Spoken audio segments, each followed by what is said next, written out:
Es emocionante. Hay algo ahí fuera. Soy creyente en el sentido que soy una persona que piensa que tengo que ver algo así para creerlo. Puedo inventar cosas y hacer películas sobre cosas que nunca he visto o experimentado, pero en términos de creer realmente en algo, pienso que tendría que tener mi propio encuentro cercano.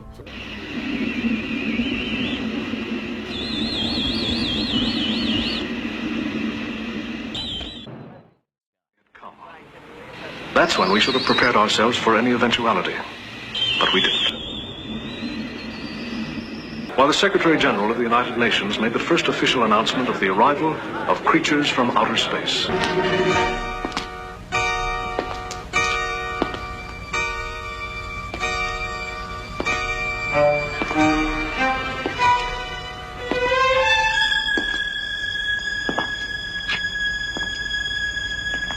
Ladies and gentlemen of the Earth, we greet you in peace and friendship. We come from a planet far beyond this galaxy, a planet far more developed than Earth, but we come as friends.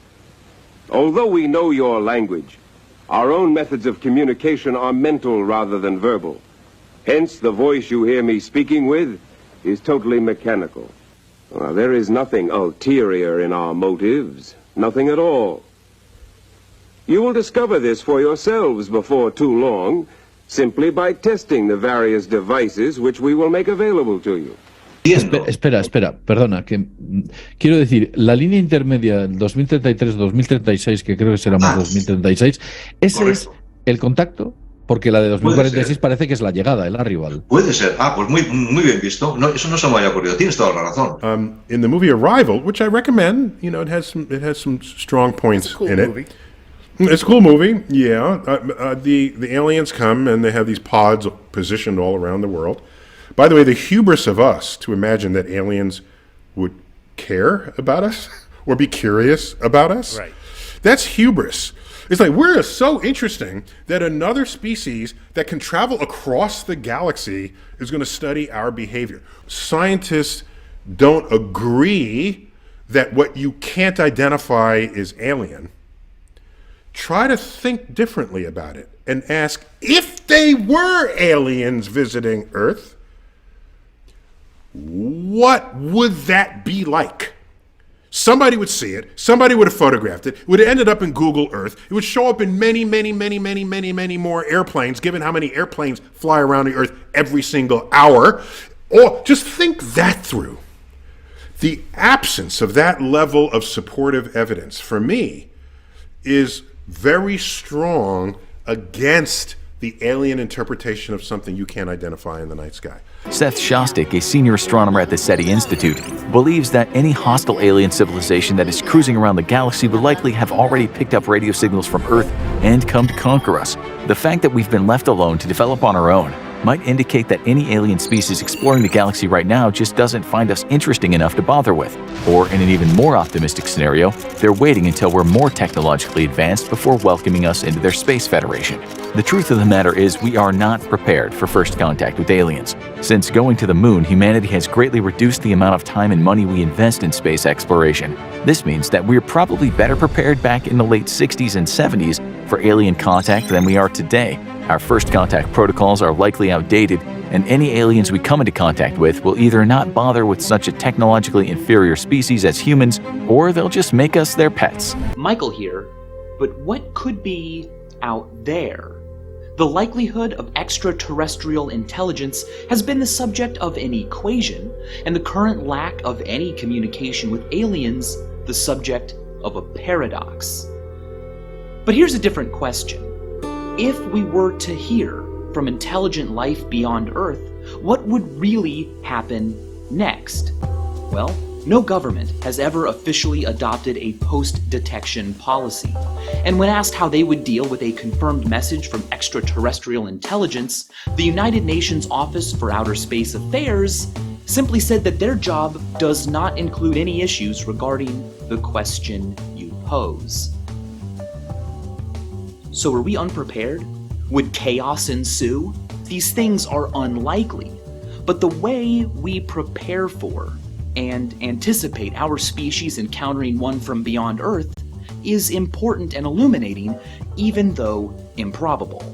The Seti Committee of the International Academy of Astronautics created a declaration of principles concerning activities following the detection of extraterrestrial intelligence. Would follow Seti recommendations. First of all, the individual or team who discovered the message would continue to assess the credibility of the message and alert all parties to Seti's declaration. Next, once they were certain the message was real, the Central Bureau of Astronomical Telegrams would be alerted so as to inform observers all over the world. They would also inform the Secretary General of the United Nations, because Article 11 of the Treaty on Principles Governing the Activities of States in the Exploration and Use of Outer Space, including the Moon and other bodies, says they should. 30 minutes after first contact. The alien ship is about to enter the Earth's atmosphere. The government can no longer keep this secret from the people. In preparation for what's to come, the Secretary of Defense informs police departments across the country to put every officer they have on duty. They must be prepared to stop the looting, the rioting, and the chaos that's about to break out. Unfortunately, this contingency plan needs to be in place because analysts have concluded that alien contact will lead to mass hysteria among the populace. Every law enforcement officer, military personnel, and everyone in the reserves are briefed by their commander before the president addresses the nation and informs them of what's happening. The public should hear it from him before the media starts inflating the situation to boost their viewership. The president broadcasts on every radio and television station. The video is live streamed on internet websites. He reads from a pre-written script. Although he tries to remain calm, there's a sense of urgency in his voice. Everything is about to change forever. Other leaders from around the world also address their citizens. Many people can't believe an alien ship is about to enter Earth's orbit, but others begin to panic and take drastic actions. Even with law enforcement out on the streets, there is too much confusion and panic. 45 minutes after first contact, a lockdown is put into place. Everyone is asked to remain calm and stay in their homes. Many people listen to the president, lock their doors, and board up their windows. This isn't necessarily to protect themselves from the aliens, but from others of their own species. Those who don't adhere to the lockdown are rounded up by law enforcement or left to their own devices. Either way, the next phase of the first contact protocol is about to begin. The aliens are here. It's time to figure out exactly who they are and what they want. 60 minutes after first contact. There's been no response from the alien ship yet. This is not surprising since we've only tried a few types of communication. However, now that they're almost to Earth, there are some other options. The alien vessel passes the International Space Station. The astronauts on board relay whatever information they can gather about the spaceship back to Earth. However, since they're in orbit, they only get a passing glance at the alien craft as it enters the atmosphere. A fireball forms around the ship as the friction between the atmosphere and the high-tech alloys begin to heat up. The vessel stops 10,000 feet above the surface of the Earth. The United States sends a reconnaissance plane to gather information about the vessel. The aircraft is not armed because we definitely don't want to make the advanced alien ship think it's under attack. Troops are deployed underneath where the UFO is floating. They gather any debris that might have come off upon entry through our atmosphere and bring it back to the research facilities for analysis. The first contact plan hinges on humans gathering as much data as possible about our visitors to best be ready for whatever's about to come next. 90 minutes after first contact. It's now clear that all the nations around the world need to work together to uncover the intentions of the aliens. Information flows freely between countries, regardless of prior political differences. The United Nations serves as a hub for the exchange and sharing of data. New ways to make contact are implemented, using equipment such as bright lights, radio antennas, and devices that can transmit signals at different frequencies. Scientists, linguists, and mathematicians try to figure out some way to communicate with the aliens. Large screens project images that convey peace and universal symbols like the shape of an atom in hopes that we'll get a response. There's no guarantee that any of these things will work, but we have to keep trying. Otherwise, humanity's first contact with aliens will fail. There are two scenarios that could unfold with the aliens at this point. So far, the protocol for first contact has been carried out as planned. When contact was initially made, multiple independent scientists were informed and confirmed the signal was in fact alien in origin.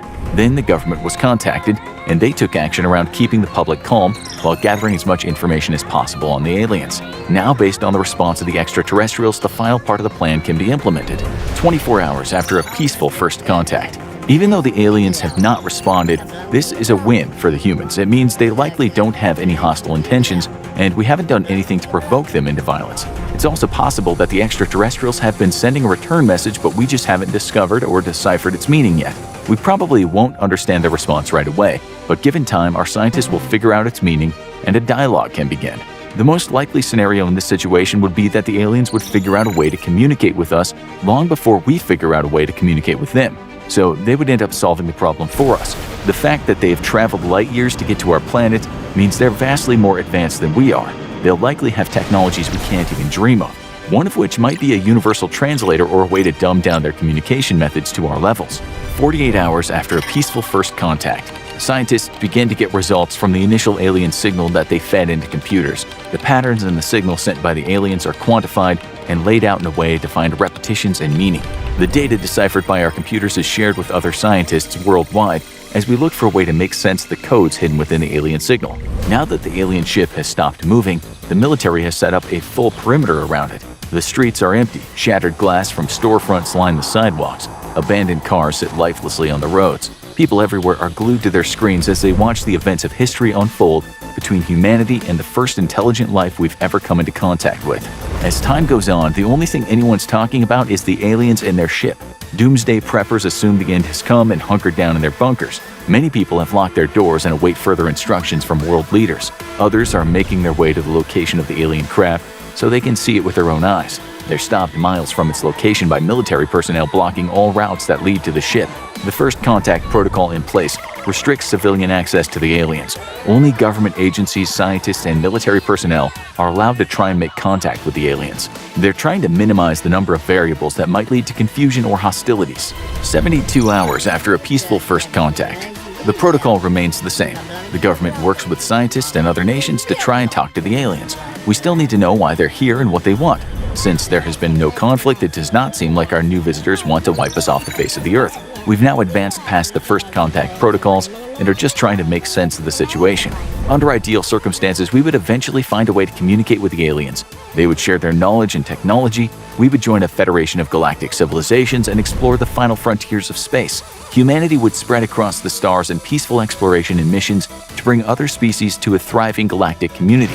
Unfortunately, this probably isn't the way things would go if aliens ever did come to Earth.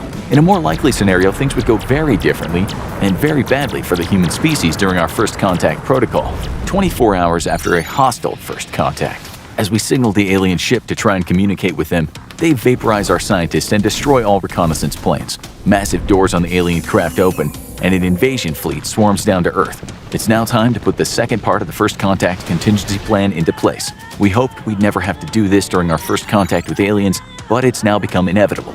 Throughout human history, whenever a more advanced civilization came into contact with a less advanced one, there tended to be exploitation and war. The civilization with more state-of-the-art weapons and technology typically took whatever they wanted and conquered the lands of their adversaries. There's no reason to think that an advanced alien civilization would not do the same to the Earth. The United States launches its full military strength at the alien ship, but it's not enough. They plead with their allies for help. The British Royal Air Force and the combined strength of all the nations in the European Union attack the alien ship. Unfortunately, humanity's aircraft are no match for the aliens' superior weapons and shielding. We launch ballistic missiles from naval vessels and silos at the UFO. However, nuclear weapons are kept off the table for the time being. We don't want to destroy ourselves in the process of fighting off the alien threat. This has been the plan from the beginning if the aliens became hostile. Nuclear weapons are to be used as a last resort only, 48 hours after a hostile first contact. Unfortunately, not everyone on the planet can be counted on. There are certain countries that see the conflict between the United States, its allies, and their aliens as an opportunity. They launch invasion forces to conquer lands that they've had their eye on for some time. They're not allying with the aliens, and the aliens are not allying with the rogue humans, but each of them wants something and they're taking it. It might seem unbelievable that we'd need to consider the actions of other countries while the planet is being invaded by aliens, but it's something that must be considered even in this scenario. Humans are now fighting the aliens and each other, but the threat from space is the main focus for the United States and its allies. The hostile alien protocol dictates that the extraterrestrials must be stopped at all costs. Military officials look to scientists to help determine their next course of action. If the aliens seem to be using biotechnology or have minimal armor, a biological weapon might be effective against them. The US launches a non-explosive missile loaded with viruses, bacteria, and other deadly pathogens through the hull of the alien ship. The hope is that when the pathogens are released, they'll kill off any alien life forms that are trying to invade the Earth. If the extraterrestrials seem to be heavily reliant on technology, humans could drop EMP bombs onto the alien vessel. This would cause all the electronic functions to cease and the ship to fall out of the sky. 72 hours after a hostile first contact, it becomes clear that even our most deadly weapons aren't strong enough to stop the alien threat. There's only one thing left to do. If the human species can't have the planet, no one can. We launch a nuclear missile at the alien ship. It detonates. Everyone looking toward the sky is temporarily blinded. A cheer goes out across the country as we think we defeated the alien threat. But as the smoke and fire begins to subside, we see that the alien vessel is still there. The extraterrestrial technology is far more advanced than we could have possibly imagined. The final order is given. All nuclear missiles from around the world are launched at the UFO in hopes that we can destroy it. Our planet will become irradiated and will plunge into nuclear winter, but it's better than giving up our home to an alien species that wants to strip it of its resources and enslave humanity. It's important to note that there is no way to know exactly how well prepared we are for first contact with aliens until it happens. Seti and other science organizations have protocols in place for when they find an alien signal. We know the United States and other governments such as the United Kingdom and Japan have a first contact protocol, but these documents are classified and we can only extrapolate bits and pieces of what they would look like from what has been leaked. The scary part is that according to some of the greatest minds of science, making contact with an alien species is likely to be the end of humanity. We know that any extraterrestrials that can make it from their home world to Earth will likely be light years beyond us technologically. We also know that since the universe is a vast place, an alien craft that comes directly to Earth likely did so with a purpose. If they just wanted resources or to explore, there are plenty of resource-rich uninhabited worlds throughout the galaxy. If the aliens are aiming for Earth, it probably means that they want something from our planet, and they don't care whether humans are living on it or not. Stephen Hawking, one of the most brilliant minds that ever lived, strongly believed that humankind would likely be wiped out by any alien civilization that came to Earth. Hawking predicted that such advanced aliens would probably become nomads, looking to conquer and colonize whatever planets they could reach, so who knows what the limits would be.